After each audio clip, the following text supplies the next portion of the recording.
dapati, dikumpuli, itu nanti untuk bisa menunjang banyak hal. Pas ketika sholat tidak hanya nungguin lantunan aja, tapi juga agak nangkap ada pesan apa di ayat itu. Maka beberapa majelis-majelis yang ada kok disuguhin bahasa Arab, senang. Jangan dikelitakin gini aja, semak pelan-pelan. Pada putaran berikutnya pasti Allah kasih buka pelan-pelan juga. Maka biasakan Bapak Ibu sekalian, ada materi tertulisnya atau tidak, kalau nyadar ada pengajian, ada kajian, bawa buku dan pulpen. Sebab apalagi melihat bapak-bapak sudah sepuh-sepuh, mohon maaf, kalau nyatatnya di sini kayaknya tuh cepat hilang. Ini ya nyatat, ini ya nyatat. Siapa tahu besok-besok anak cucu kita telusuri, wah, kakek dulu rajin ternyata gitu. Kalau ngaji nyimak ternyata. Tidak kayak kakek-kakek yang lain. Ngaji tapi ngorok aja, ngiler aja. Itu juga kalau seperti itu akan ditiru cucu kita, anak kita, jadi jariyah amal baik. Nah ini temanya adalah tarkut tabdziri, meninggalkan perbuatan mubadzir, hindari mubadzir dan raihlah keberkahan. Kenapa tema ini saya kemukakan? Karena mengingat bahwa Ramadan itu adalah bulan yang penuh diberkahi. Karena memang di dalamnya itu banyak amal-amal kebaikan. Tapi walaupun sebanyak kebaikannya demikian, kalau kitanya tidak menggunakan dengan baik, ya akan jadi mubadzir.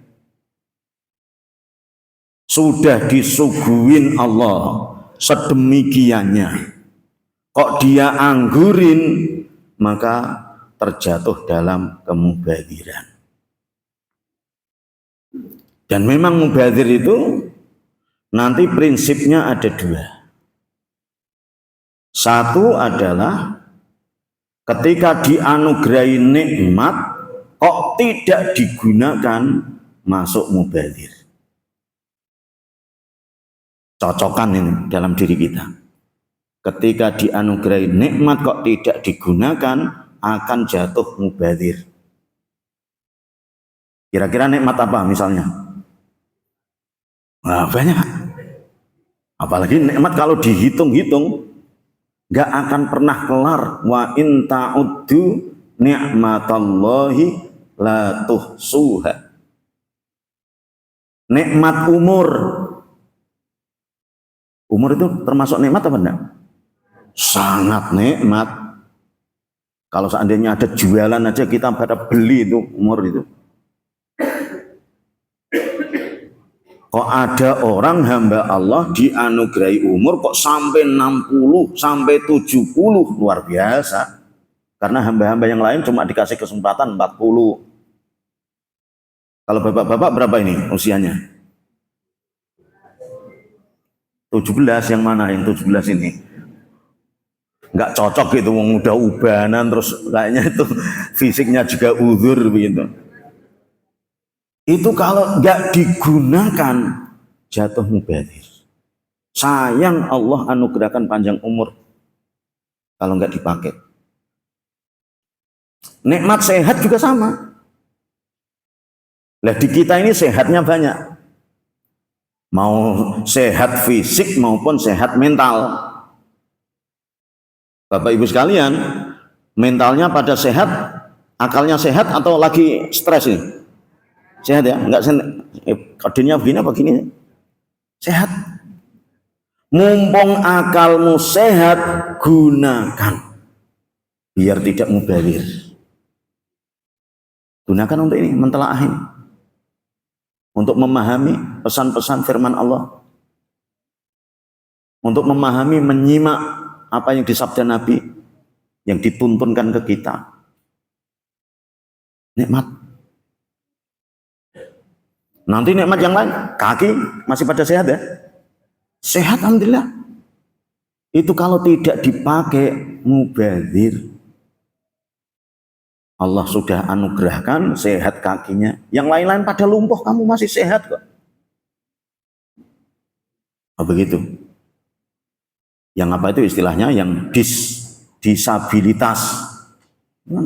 Bapak-bapak sehat semuanya. Tangannya sehat, matanya sehat, telinganya. Lah itu kerahkan semuanya agar tidak mubazir. Termasuk keluarga. Itu nikmat apa enggak? Istri nikmat apa enggak? Agar tidak mubazir berarti gunakan. Jangan dianggurkan. Dianggurkan itu? Ditelantarkan, dibiarin. Jadi bapak-bapak punya istri, kok istrinya dibiarin mubazir. Oh, ekstrimnya begitu. Cuma kalau Ramadan ya malam, uhilla lakum lailatas siyamir raf ila nisaikum. Ini ayat ini juga luar biasa, lagi bicarakan puasa, bicarakan ibadah-ibadah, kok ada ayat ini, luar biasa juga. Nah, itu kronologis kenapa tema ini saya munculkan. Kedua, saya melihat di Ramadan itu biasanya makanan dan minuman melimpah. Di sini juga sama, melimpah. Alhamdulillah.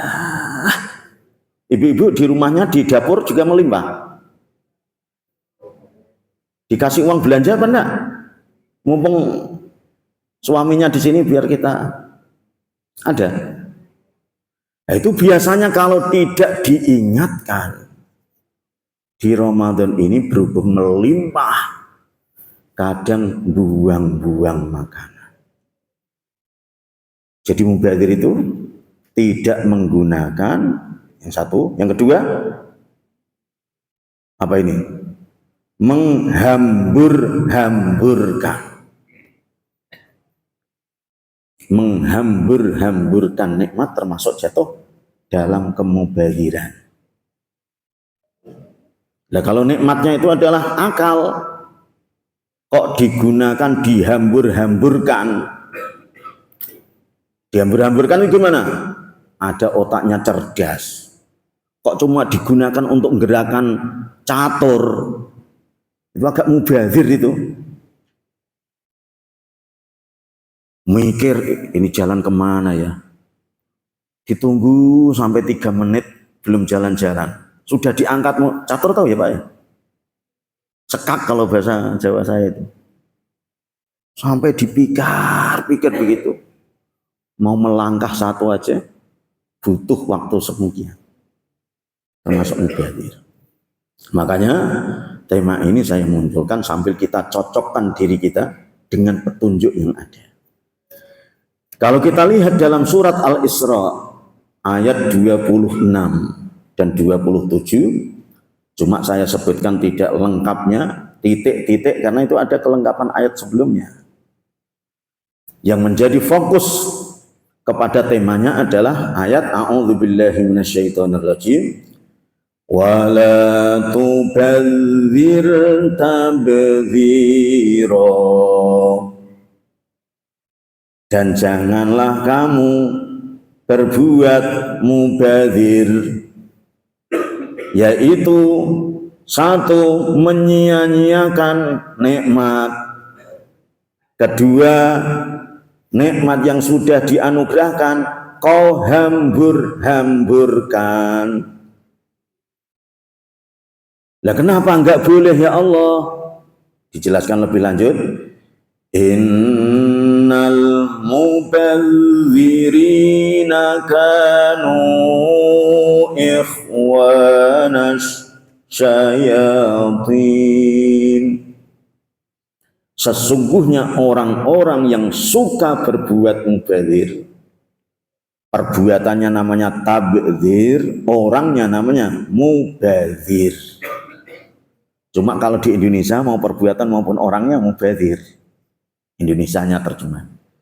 Karena sesungguhnya orang-orang yang suka berbuat mubadzir kanu ikhwanas syayatin, maka mereka ini adalah saudara-saudaranya setan. Miris juga saudara setan.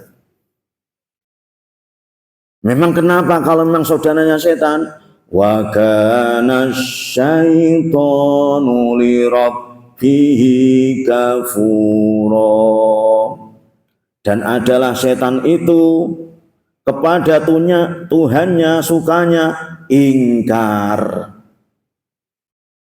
Kafura itu kalau di bahasa Arab kan adalah bentuk sigot mubalaghah.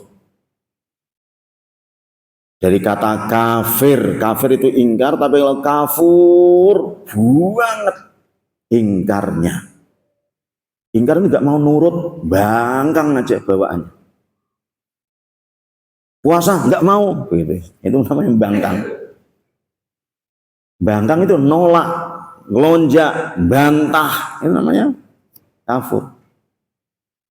Dan kafir itu tidak percaya. Orang yang punya penyakit tidak percaya akhirat bahaya. Diajak puasa mungkin ya males, karena nggak ada untungnya secara duniawi. Diajak sholat jamaah ya nggak mau. Yang mau itu adalah mereka-mereka yang betul-betul percaya bahwa jerih payahnya itu pasti dihisab. Dihisab itu dihitung. Maka kenapa kita bela-belain sampai sedemikiannya? Habis jamaah, nanti ngaji, habis ngaji lanjut tadarusan. Itu akan dihitung semuanya. Tidak ada yang sia-sia. Lah semoga kita punya begitu. Kalau memang mau begitu, jangan sampai gampang mubadzir. Sebab kalau mubadzir, takutnya penyakit ini menimpa ke kita. Jadi diingatkan oleh Allah kayak apa, dia bawaannya ngingkari aja. Bantah nggak mau nurut. Wa an ibni Abbas radhiyallahu anhuma qala Rasulullah sallallahu alaihi wasallam, igtanim khamsan qabla khamsin. Gunakan 5 nikmat sebelum keburu datangnya apa ini? Fitnah. Atau gampangannya gunakan 5 sebelum datangnya 5. Kenapa harus digunakan? Biar enggak mubadzir. Nanti begitu. Apa saja 5 itu? Syababaka qabla haramika, mudamu sebelum tuamu. Padahal tua itu kalau di bahasa Arab kan adalah kabir atau syekh. Tapi ini di bahasa Arab kan dengan haram. Haram itu lebih dimaknai loyo. Orang tua biasanya loyo ya, karena tenaganya berkurang, kan ya. Ketika muda masih gesit, tapi begitu tua tidak hanya masalah fisiknya, tapi juga tangkap akalnya juga sudah berkurang. Namanya haram. Bahkan bisa dimaknai sebelum pikunmu, haram juga. Sebagaimana yang dialami Nabi Zakaria. Wasihhataka qabla saqamika, sehatmu sebelum sakitmu. Ayo pada sholat, mumpung belum dirawat di UGD, gitu. Ayo ikut sholat, ikut ngaji, mumpung belum diangkut ambulan. Tadi kok ada pelatihan ambulan tadi itu. Sebab suruh sholat kok susah gitu, suruh jamaah nggak mau. Yang lain-lain pada antusias, kamu nggak mau sholat. Berat kakinya. Kalau berat kakinya suatu saat nanti bopong aja nanti ke masjidnya. Gitu. Kalau nggak mau sholat berarti disolati. Gitu. Makanya mumpung masih pada sehat, gunakan. Sayang kalau kau sia-siakan. Wagina aka qabla faqrika, kayamu sebelum fakirmu, wa faraghaka qabla syughlika, sempatmu sebelum sempitmu. Mumpung pada sempat. Wong hari Sabtu kan nggak berangkat kerja, sebab nanti kalau hari Senin kamu alasan begitu istilahnya. Sempatmu. Mumpung masih pagi-pagi fresh otaknya, akalnya. Sebab nanti kalau siang sedikit alasannya lemes. Nah ini habis sahur kok lemes ya, alasan apa lagi? Ngantuk. Ya nanti kalau ngalasin terus enggak akan sudah-sudah. Wahayataka qabla mautika, hidupmu sebelum matimu. Sebab kalau sudah mati itu sudah gugur, sudah enggak ada kesempatan lagi. Maka betul-betul jangan sampai mubadzirkan. Ini secara umum. Nah kalau kita tengok di beberapa fenomena kenyataan di kita, sambil kita cocokkan selama ini yang kita jalani sudah pas apa enggak. Nomor satu, fil akli, dalam soal makan. Di sini disebutkan ada satu petunjuk dari Nabi yang mulia sallallahu alaihi wasallam, Ani bin Abbasin radhiyallahu anhuma, qala Rasulullah sallallahu alaihi wasallam, idza akala ahadukum ta'aman. Ketemu ya? Idza akala, apabila makan, ahadukum, salah satu kalian. Apa yang dimakan? Ta'aman, makanan. Terus kenapa ya Rasulullah? Fala yamsah asabi'ahu, maka jangan sampai buru-buru ngelap jari-jarinya. Habis makan selesai, jangan buru-buru jari-jarinya dilap. Kalau dulu dilapnya pakai serbet, sekarang tisu. Loh kenapa nggak boleh dilap? Hatta yal aqoha, atau dalam riwayat yang lain hatta yul iqoha, sehingga dia lebih dulu ngelamuti. Bahasa kasarnya jilati. Cuma kalau jilat ke sana ini kurang bagus, ngelamuti. Di balik pesan hadis ini, karena habis makan itu di tanganmu masih ada yang nempel-nempel makanan. Kok buru-buru kamu elap, sayang, masuk mubadzir. Sampai segitunya Nabi yang mulia sallallahu alaihi wasallam tuntun kita. Padahal kalau habis makan paling yang nempel di jari ada berapa banyak itu? Habis makan, misalnya kok muluk begini, dak. Ini kan mungkin ada yang 1, 2 upo. Upo itu nasi yang sudah satu-satu namanya upo. Jadi ya.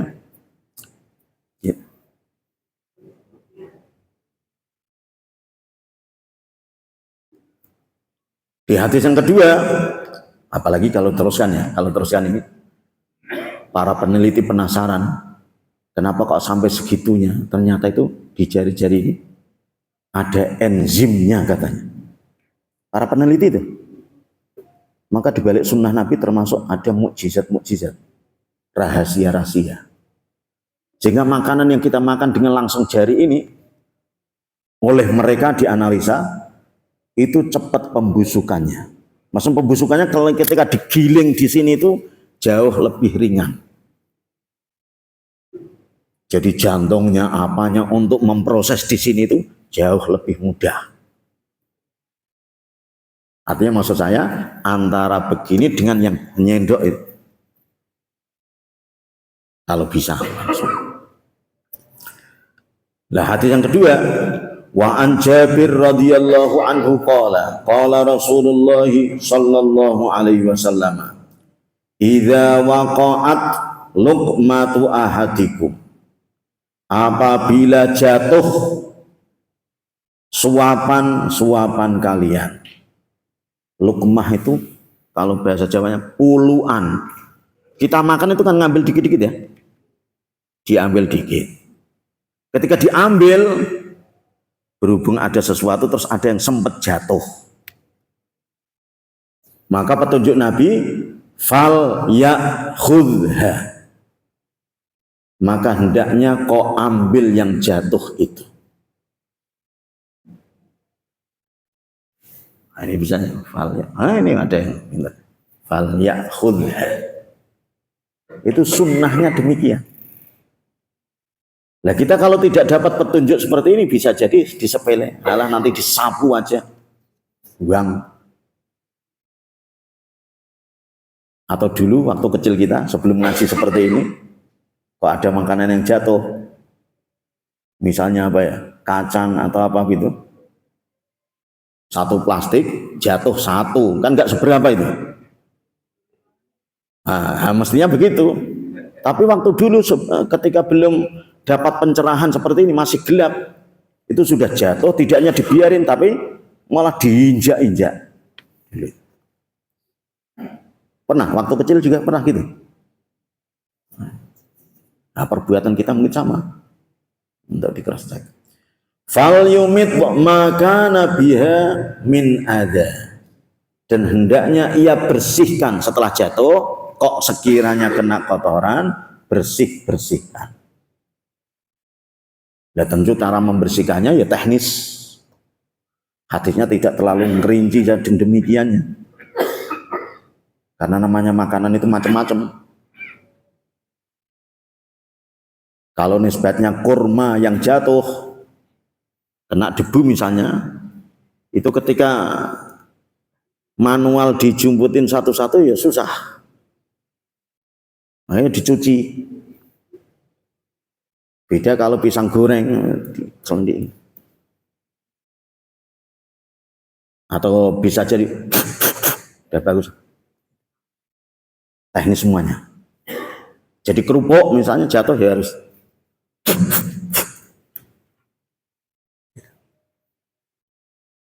Tapi kalau permen jatuh ya nggak mempan, nempel terus ya mana permen jatuh.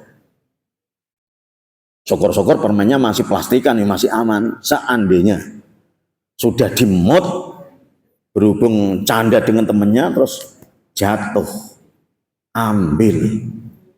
Setelah kau ambil bersihkan. Berhubung permen untuk gini susah ya berarti cuci.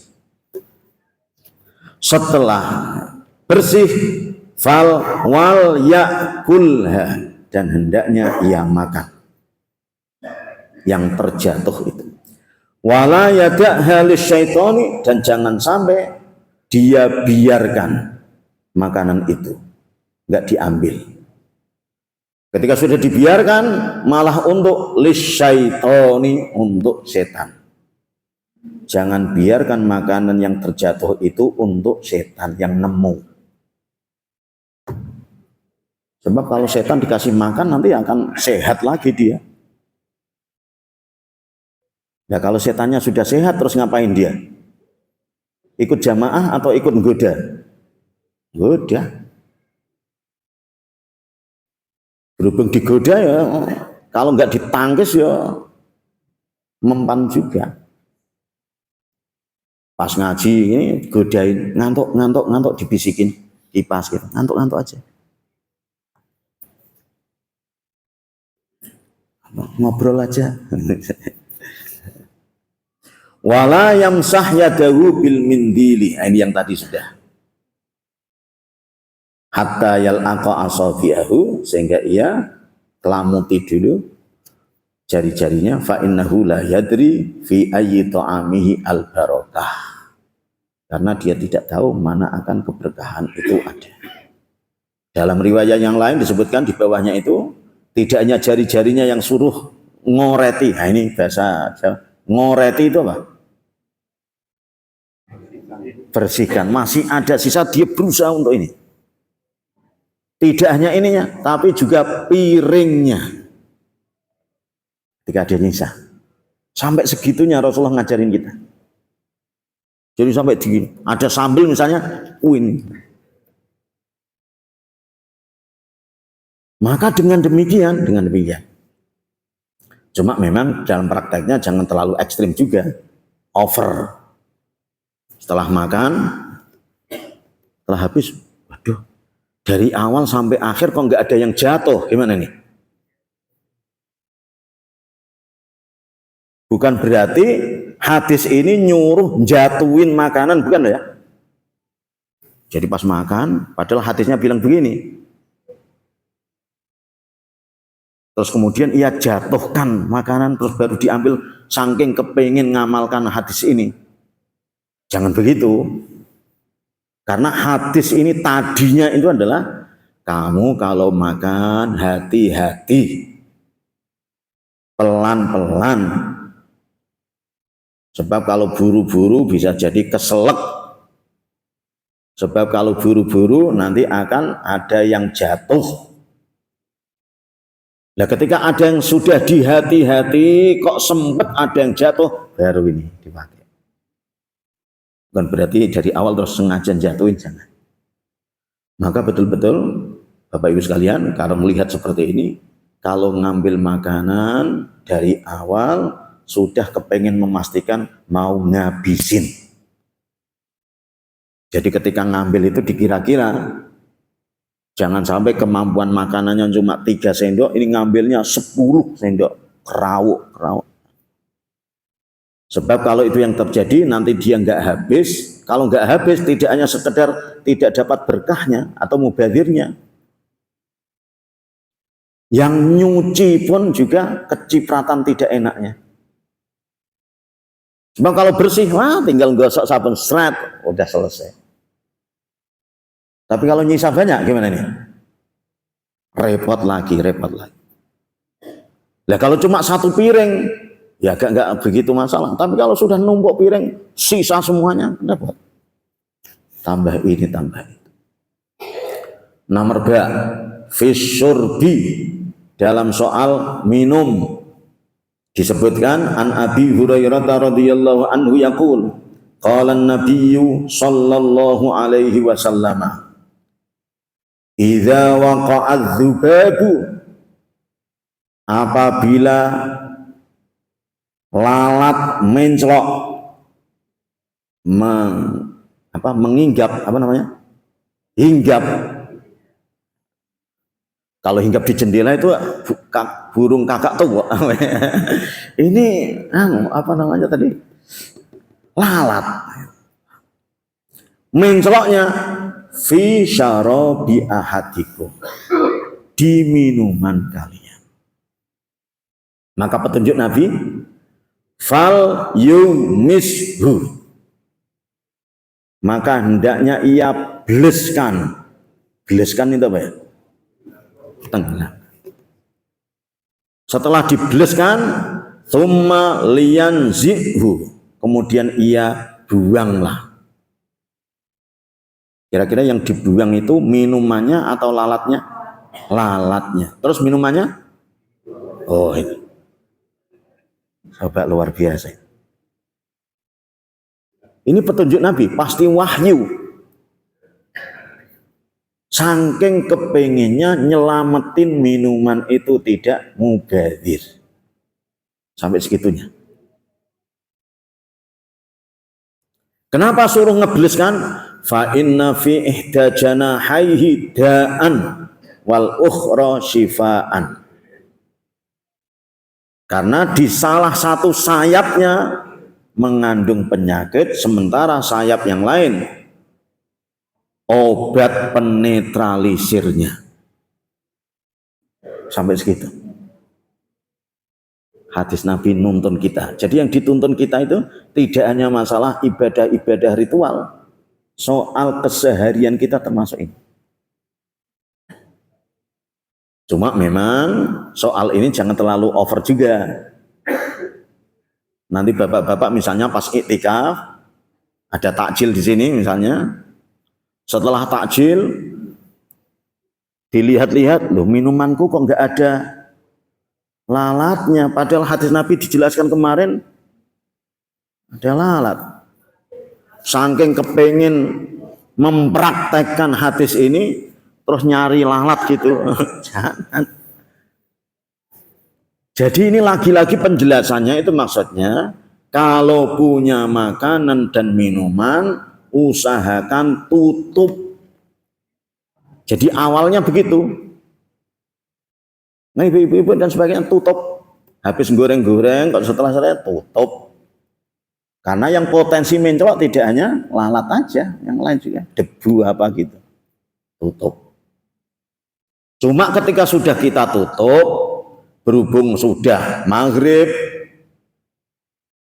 mau diminum kan tutupnya dibuka itu, tutup sut, diteletakin. Belum sempat nutup kembali, lalatnya masuk. Akhir-akhir begitu gambarannya di sini. Nah ketika masuk, disuruh nyelupin. Tapi setelah celup ya sekedarnya itu jangan diwudek. Diwudek. Celup ya udah perintahnya begitu. Makanya dalam menjalankan sunnah jangan terlalu over juga, enggak. Kayak suruh ini loh, nyingkrang itu ya sekedarnya juga. Suruh manjangkan jenggot juga ya yang rapi, jangan keleweran apa gitu juga. Jadi maksudnya sunnah-sunnah ini juga harus diamalkan dan dipraktekkan sesuai dengan porsinya. Termasuk ini. Jangan sampai mentang-mentang ini itu sunnah, waduh yang mencolok kok cuma satu, biar lebih nyunnah, gimana ini? Nyari-nyari lagi. Jangan. Justru yang sunnah dasarnya itu adalah ya terhindarkan dari lalat. Tapi suatu saat kok kejadian, padahal kalau dipikir-pikir itu minuman sisa. Habis kita minum tinggal setengah. Tinggal setengah diincelokin. Padahal di saat yang sama teh juga masih ada, gula juga masih numpuk. Walaupun demikian ini suluh selamatin. Jangan sok dirimu masih punya tumpuan. Begitu. Sama makan tadi jatuh ambil, orang tua kita malah dulu begitu. Bahkan dia bilang kalau tidak diambil kualat. Bahasa kualat orang tua dulu itu sangat nyaring sekali. Di antara kualat bisa jadi namanya doa orang tua. Walaupun cuma satu upo tadi ya. Itu kalau tidak diberikan kemudahan oleh Allah, nyari satu upo tidak mudah rezekinya. Maka telateni pesan-pesan orang tua, apalagi pesan Nabi. Biar di saat dirimu nyari upo itu mudah. Sehingga sampai kuintal, ton gitu. Nomor tak, walaupun ini penjelasannya agak singkat, adalah fil kubi, dalam gelas. Gelas itu maksud saya ini keterangan tambahan, jadi agak ngarang-ngarang sedikit itu penjabarannya. Itu adalah air mineral. Air mineral ketika dibagi-bagi, kalau takjil misalnya, setelah dicubles, kemudian disedot. Baru nyedot 3 kali, ditaruh. Setelah taruh, ngambil jajan. Begitu ngambil jajan, celingak-celingok, loh, ini tadi minumku yang mana ya? Dengan entengnya, waduh kok campur-campur, ngambil yang baru dari dus. Mentang-mentang yang di kerdus masih banyak. Paham maksud saya ini ya? Ya. Jangan gampang ngambil yang baru sebelum bertanggung jawab ngabisin yang satu. Maka atur itu. Ketika sudah nyoblesin gini, kalau ditinggal-tinggal, inget-inget yang mana itu gelasmu. Kalau perlu bawa, ini ngambil, ini bawa. Kalau kau tinggalkan, kasih tanda, biar itu membuktikan punyamu. Nah biasanya dalam prakteknya ada sebagian yang inisiatif, karena gelasnya sama, terus sedotannya itu terus diikat sama bungkus plastiknya itu. Biasanya sedotan kan ada plastiknya. Setelah dibuka, terus diikatkan ke sedotannya. Bagus tuh. Saking kepengennya hadis Nabi tidak pernah bohong. Semoga kalau yang punya niatan demikian dimudahkan jalannya untuk dilapangkan rizki. Kenapa? Karena dia tidak ngentengkan soal mubadzir. Nah nanti teknis itu. Sebab kalau ditiru semuanya, ketika jajar-jajar 5 orang terus ngikat semuanya, loh kok kembar lagi, nanti gimana ini? Tapi kalau saya karena kalau minum pakai sedot kurang puas, cocos langsung seret, tak buka langsung seret. Nah terus cuma gelas kecil aja habisin sekalian. Cuma adab-adabnya minum jangan langsung glok glok glok glok glok glok glok, enggak. Tapi jeda dulu, ambekan dulu. Setelah ini, dulu. Nah, kira-kira itu adab-adab minum ini kalau di Riyadhus Shalihin ini begitu. Jangan langsung glok glok glok glok glok glok glok glok. Kayak kerbau istilahnya, kayak sapi. Tapi bertahap. Apalagi wedang, kalau wedang malahan ya. Kalau minum wedang kopi malah ada seninya itu. Ada seninya kalau ini karena memang segernya beda. Jadi ini kalau dikembangkan, wah dalam prakteknya banyak. Terutama dalam penerapan ketika walimahan. Pernah menghadiri walimahan apa enggak? Sering. Walimahan pernikahan dan sebagainya yang biasanya minumannya dijejer-jejer. Kita kalau tidak keingat hati seperti ini, begitu entengnya langsung pakai gelas shot penuh jus mangga misalnya. Baru sesaat masih banyak diletakin karena penasaran yang jus berikutnya. Letakin lagi, jus lagi. Orang satu numpuk 4 gelas. Lah gimana ini? Kalau memang mengindahkan pesan Nabi seperti ini, gelas 1, kok jejer-jejer padahal penasaran, ngambil sedikit. Wah seger gini rasanya. Kalau yang itu apa ya? Gelas yang sama. Set lagi. Jadi kalau teruskan, jangan begitu mudahnya pindah gelas. Karena nanti nyusahin saudaranya juga. Apalagi pindah-pindah jus tadi itu tidak dihabisin. Begitu entengnya dia ketika tidak habis langsung ditaruh kursi. Banyak itu. Di walimahan-walimahannya. Bahkan tidak hanya minuman aja, makanan juga sebegitu. Situ ada somai, ada bakso, ada apa lagi? Jejer-jejer. Belum sudah mengambil bakso 10 biji.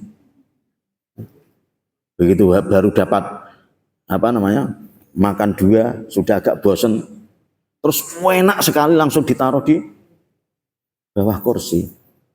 Miris lihat begitu itu. Kasihan tuan rumahnya juga sebetulnya. Ketika tamu banyak, makanan udah habis, padahal tuan rumahnya sudah menyiapkan segini banyak porsinya. Jadi yang kebangetan ya tamunya gitu. karena belum pernah ngikut ngaji di Hidayatullah, atau pernah ngikut tapi ngantuk aja, nggak nyemak, sehingga pas waliman wit kayak orang rakus. Bahasa yang lebih ekstrem, geragas. Geragas itu apa? Biasa aja, tenang, nikmati. Makanan nikmati. Nomor tak, tak sudah sa fil mindili. Dalam soal ngambil tisu. Sama ini kalau tidak, walaupun tisu. Jadi kita habis makan, mungkin yang gelepotan cuma sedikit di sini. Tapi ngambil tisunya gimana ini? Swat. Kayak di sini agak emosi, swat, semangat. Ngambil 10 biji, padahal untuk ini sini. Terus secara sunnah gimana? Ngambil 1, lap. Berhubung ngelapnya cuma sedikit, ini keringetan. Lap ini sekalian tisu yang sama. Ngirit. Oh gitu. Ngirit itu menghemat, tidak pelit. Tidak. Pelit itu ada tisu, ini digelap gini. Nah ini namanya ngirit. Jadi tisu itu, walaupun sebungkusnya berapa ya? 1 bungkus berapa tisu? Ibu-ibu? 10.000, itu sudah mahal itu. Yang standar itu 7.000-an. Isinya 250 page apa itu? Ya, berarti per bijinya berapa cuma? Nggak ada 50 perak. Nah terus diri kita terus, alah 50 perak aja. Nggak begitu. Karena 1 juta itu kalau tidak dimulai dari 50 perak, nggak nyampe juga. Jadi jangan sampai kita sok juga. Walaupun kaya, walaupun ini, jangan. Apalagi kaya juga enggak, kan gitu ya. Yang kaya pun enggak boleh. Duit melimpah.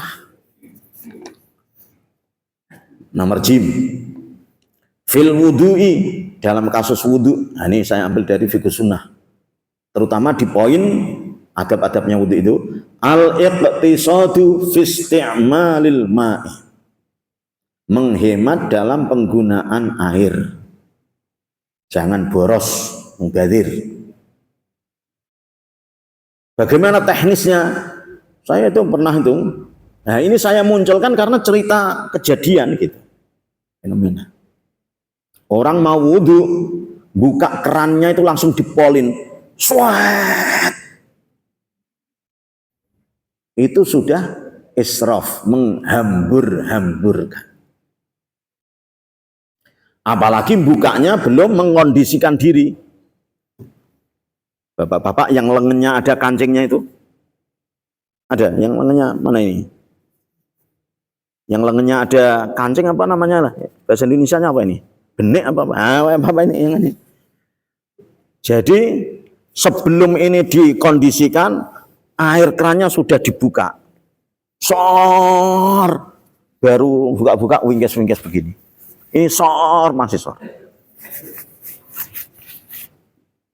Pas wingkes-wingkes, HP nyala ada.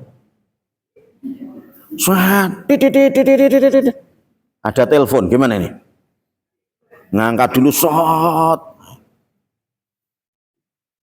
Jadi buka setelah kondusif. Gitu. Bukanya juga pelan-pelan. Cuma walaupun pelan-pelan jangan terlalu ekstrim juga.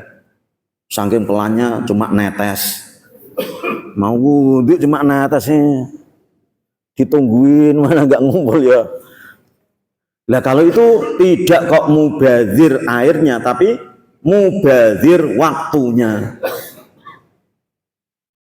Sudah adzan mau qomat nungguin netesnya air. tes. Padahal namanya wudhu itu ada yang dibasuh, ada yang diusap. Yang dibasuh harus betul-betul ada air, genang. Dan ketika ini harus meler. Tidak sekedar diusap. Maka saya termasuk yang cenderung ketika ada ustadz ngasih arahan umroh ketika batal, terus wudhunya pakai apa itu? Apa namanya? Nah itu cuma ngusap kalau itu. Jadi kalau kepengen wudhu ya harus gelas, terus tuangin, ada genang ini baru. Yang disebut namanya ghusl itu adalah mengalirkan air. Setelah ada unsur ngalirnya baru diratain. Tidak cuma nutul kayak ngecat itu enggak boleh.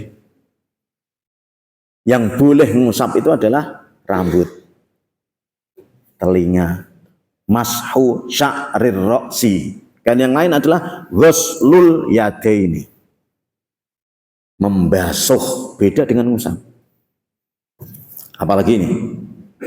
Sudah suruk apa belum? Kok belum ada titik? Belum. Mana? Suruknya jam 7. Oh. Ya. Ada tanya jawab atau lanjut? Ya. Nomor berapa? H. Fil maitati. Bacanya maitati. Jangan mayyitati. Kalau mayyitati itu adalah mayit. Itulah termasuk dari segi lafal atau bahasanya aja, manusia itu sudah mendapatkan kemuliaan di sisi ini. Sama-sama bangkainya. Tapi kalau manusia, mayyit. Tapi kalau yang binatang-binatang, maitah. Bangkai. Maksudnya bangkai tidak yang harus mesti busuk, enggak. Bangkai itu adalah binatang yang mati tanpa sembelian yang syar'i. Jatuhnya bangkai.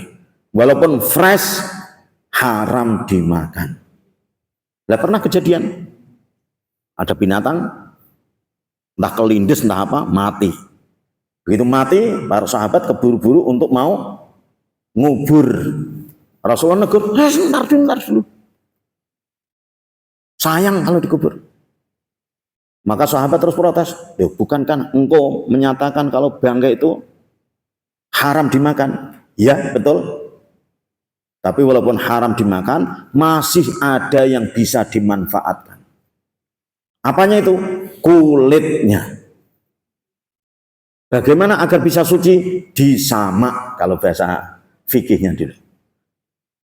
Disamak itu berarti kalau ada binatang dikuliti, setelah dapat kulitnya, terus direndam. Cuma setelah direndam jangan buat untuk bakso, jangan. Setelah direndam, buat untuk tas, buat untuk keset, buat untuk apapun itu, sabuk atau apa misalnya. Itu jatuhnya suci. Itu kalau dibahasakan, alah cuma apa namanya, kulit aja, gak kan itu ya. Tapi Rasulullah SAW ngasih petunjuk demikian. Sekecil apapun ketika masih bisa dimanfaatkan, manfaatkan. Maka ini sama, kalau seandainya makanan tadi itu, dari awal sudah ngambil sedikit, tapi ternyata dipraktekkan nggak habis, nyisa, gimana ini? Oh dibungkus buat besok, basi. Orang tua kita dulu-dulu itu, walaupun tidak ngaji seperti ini, tapi pelaksanaan sunnahnya sudah jalan. Ketika nyisa, dia jemur. Karat, sama pasti di zaman-zaman itu enggak jauh beda. Beda dengan yang generasi Gen Z, mana ini, anak-anak Gen Z. Enggak zamannya. Tapi walaupun enggak zamannya, pertahankan sunnah-sunnah seperti ini. Jadi ibu-ibu misalnya kok ada sisa makanan, selamatin. Kalau memang tidak lazim untuk dijemur, ya berarti kita agak melihara ayam atau gimana lah. Yang penting ini ada, diselamatin. Atau yang penggagas apa itu, pupuk, bisa jadi entah itu bisa atau tidak gitu. Artinya tidak dibuang dengan sia-sia. Nomor kho, ini enggak bahasa Arab ini, fil bedai. Ibu-ibu kalau bedaan jangan berlebihan badir. Ya bedaan ya dimaklumi karena memang perempuan. Islam juga mengajarkan bahwa umatnya itu harus bersih, rapi, wangi. Fitrahnya juga klop, pasti begitu. Cuma ketika bedaan jangan berlebihan. Sebab kalau berlebihan namanya tabarruj. Tabarruj itu over. Kalau bahasa ibu-ibu menor, belok-belok. Bedarnya aja. Kecuali itu juga cukup awet gitu. Bapak-bapak juga jadi ringan. Jangan sampai baru dibelikin sekali, baru 2 hari udah habis. Karena semua pun dibedain semuanya, enggak, yang penting. Nah, itu sampai segitunya, namanya tabarruj. Nah, yang terakhir dal tentunya adalah ini yang kaitan dengan kita di Ramadan, fil matbahi, di dapur. Ini kalau tidak direm, padahal puasa itu maknanya sudah ngerem, al-imsaku, menahan diri dan mengendalikan diri. Cuma yang dikendalikan diri biasanya cuma perutnya, masaknya enggak dikendalikan. Coba bapak-bapak tengok itu istrinya. Nanti kalau berlebihan rem. Kemarin ikut ngaji apa enggak jewer gitu.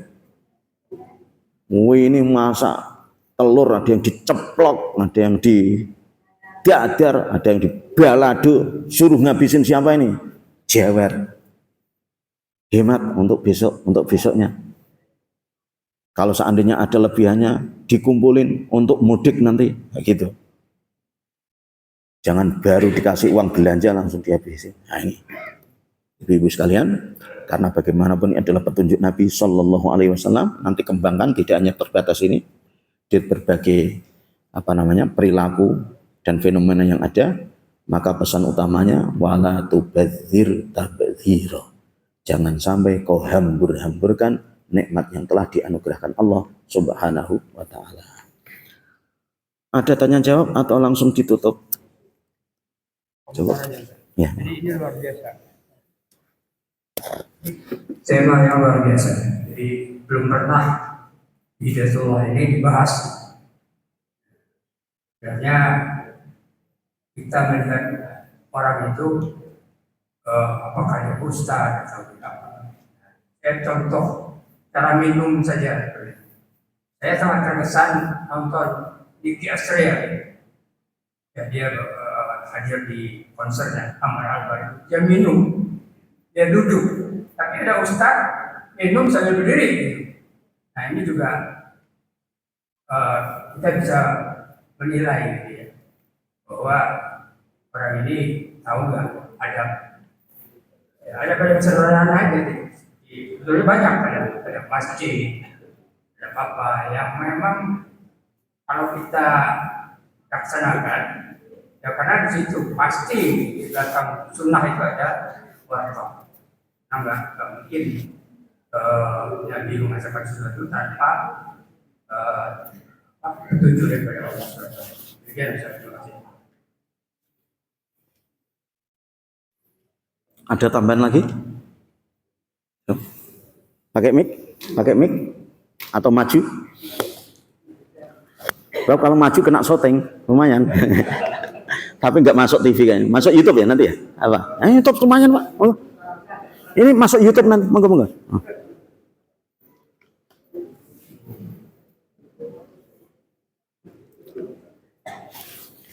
Oh. Agak di situ biar agak kena syuting. Jangan balik lagi. Enggak. Nah, situ.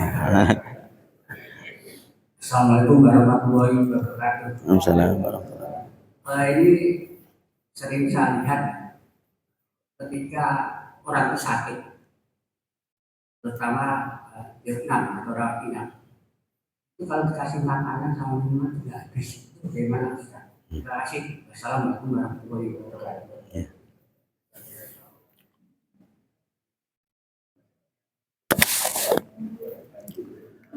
Dalam kasus-kasus yang lain nanti ya termasuk itu misalnya kalau penunggunya sekiranya bisa ngabisin ya penunggunya yang rawat dan sebagainya. Tapi apapun itu kejadiannya Yang penting diri kita sudah ada usaha dan niatan untuk menyelamatkan diri daripada terjerumus mubadzir. Sudah ada tekad begitu. Jangan terlalu over juga. Pas walimaan, ya Allah, pada nyisa-nyisa banyak, terus dia ya enggak juga. Apalagi gelas segitu banyaknya, nanti mubadzir terus diminumin semuanya, ini nanti belendung ini dan sebagainya. Kembung nanti. Tapi paling tidak niat hatinya, ya Allah, saya enggak rela ini sebetulnya. Enggak rela. Jadi berontak.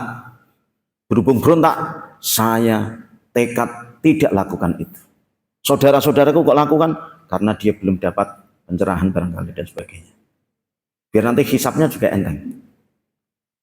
Nah kalau soal ini tadi, sekiranya bisa, misalnya, ya berarti dia yang ngabisin malah bagus. Karena menyelamatkan dari mubadziran. Tapi kalau sekiranya mau dihabisin, padahal ini sakit apa, misalnya agak nular, nanti malah saya jadi sakit misalnya, ya berarti di sini saya seperti. Maka ya ditawarin semaksimal-maksimalnya kira-kira gitu. Ya kayak kita ini misalnya lah. Tidak usah contoh itu lagi. Contoh misalnya, ya mungkin buka puasa atau Jumat berkah. Porsinya sudah atau nanti pas sahur bersama kan ada ya. Terus porsinya sudah di setel atau di apa namanya? Dipaket begitu. Sudah dibagi-bagi. Ternyata antara porsi yang satu dengan yang lain beda ininya.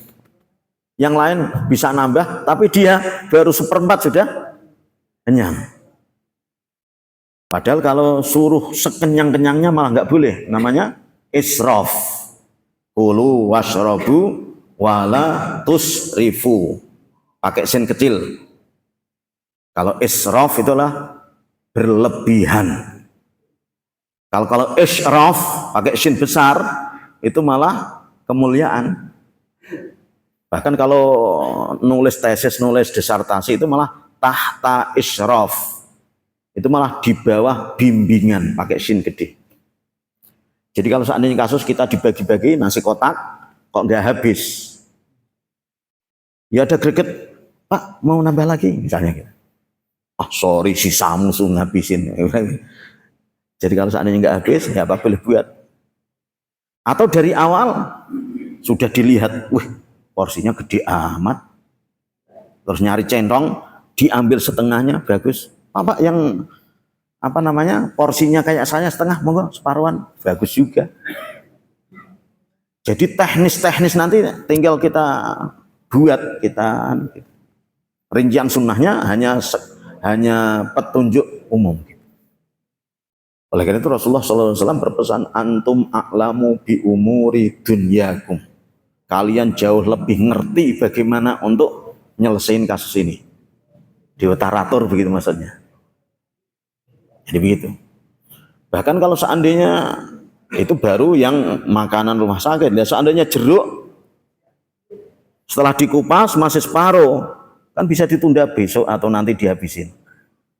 Maksud saya, jangan sampai mentang-mentang sudah dibuka langsung disampain. Seandainya tidak habis kala itu bisa nanti atau lebihnya nanti. Kira-kira begitu. Oleh karena itu hadirin yang mulia, ternyata sunnah Nabi, kalau kembali pada tambahan tadi, jangan dikira bahwa pahala itu hanya di ibadah-ibadah ritual saja.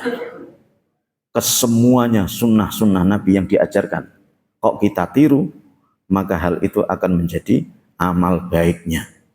Amal baiknya. Sehingga pahala itu tidak hanya di masjid aja. Ibadah itu tidak hanya di masjid pas iktikaf aja. Tapi keseharian. Termasuk kalau dilanjutkan adalah adab-adab buang air. Buang hajat. Itu kalau tidak bernilai ibadah, sayang itu. Karena kita buang hajat itu keseharian. Pipis, itu loh. Maka sunnah-sunnahnya harus dijalani. Biar itu untuk nambah-nambah tumpuan amal. Karena kita menyadari buang hajat kita selama hidup itu banyak. Maka agar itu ternilai ibadah dan akan mengunduh pahala-pahala yang menumpuk nantinya di akhirat. Cukup ya? Kafaratul majlis, subhanakallahumma wa bihamdika asyhadu an la ilaha illa anta astaghfiruka wa atubu ilaik wa sallallahu ala nabiyyina Muhammadin wa ala alihi wa sahbihi wa sallama walhamdulillahi rabbil alamin. Wassalamualaikum warahmatullahi wabarakatuh.